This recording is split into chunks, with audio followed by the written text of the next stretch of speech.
ಸರ್ಕಾರ ಬಂದರೆ ಯೋಗಿ ಆದಿತ್ಯನಾಥರ ಮಾದರಿ ಸರ್ಕಾರ ಕರ್ನಾಟಕ ತರ್ತೀನಿ ಒಬ್ಬರೇ ಅಂದಾನೇನು ಕರ್ನಾಟಕದಾಗ.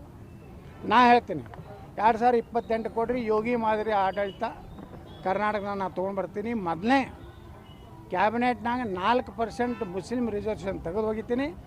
ದಲಿತರಿಗೆ, ಹಿಂದುಳಿದವರಿಗೆ, ಉಳಿದ ಎಲ್ಲ ಲಿಂಗಾಯತ ಒಕ್ಕಲಿಗರಿಗೆ ಎಲ್ಲರಿಗೆ ಹಂಚಿ ಬ್ರಾಹ್ಮಣರ ಆದಿಯಾಗಿ ಎಲ್ಲ ಸಮುದಾಯಕ್ಕೂ ರಿಸರ್ವೇಷನ್. ಅಲ್ಪಸಂಖ್ಯಾತರಂದ್ರೇನು? 15% ಇದ್ದವರು ಅಲ್ಪಸಂಖ್ಯಾತರು, 1-2% ಇದ್ದವರು ಅಲ್ಪಸಂಖ್ಯಾತರು. ಇವತ್ತು ಅಲ್ಪಸಂಖ್ಯಾತರು ವ್ಯಾಖ್ಯಾನ ಆಗ್ಬೇಕಲ್ಲ.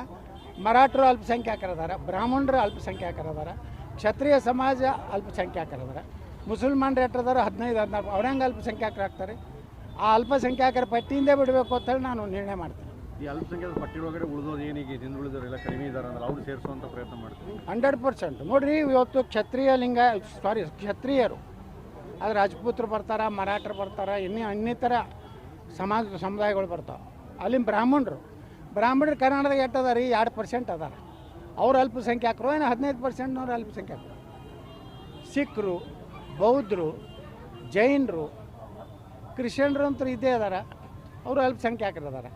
ಈ ಎಲ್ಲ ಸಮುದಾಯ ಕೊಡ್ತೀನಿ. ಈ ಅಲ್ಪಸಂಖ್ಯಾತ ಪಟ್ಟಿಯಿಂದ ಮೊದಲು ತೆಗೆದು ಹೋಗಿತೀವಿ. 3 ಕಡೆ ಅವರು ಇದು ಲಾಭ ತೊಗೋತಾರೆ. 2A ಲಾಭ ತೊಗೋತಾರೆ ಮುಸಲ್ಮಾನರು. 3B ಅದೊಂದು ಬೇರೆ ಮೈನಾರಿಟಿ 3 ಕಡೆ ಹೊಡಿತಾರೆ. 3 ಕಡೆ ತೆಗೆದು ಧರ್ಮಾಧಾರಿತ ಮೀಸಲಾತಿ ಇಲ್ಲ ನಮ್ಮ ದೇಶನಾಗ. ಬಾಬಾ ಸಾಹೇಬ್ ಅಂಬೇಡ್ಕರ್ ಅವ್ರು ಹೇಳಿದ್ದೇನೆಂದ್ರೆ, ಯಾವ ಜಾತಿ ಆರ್ಥಿಕವಾಗಿ ಸಾಮಾಜಿಕವಾಗಿ ಹಿಂದುಳಿದದ ಅವ್ರಿಗೆ ಕೊಡಬೇಕಂತಿದೆ.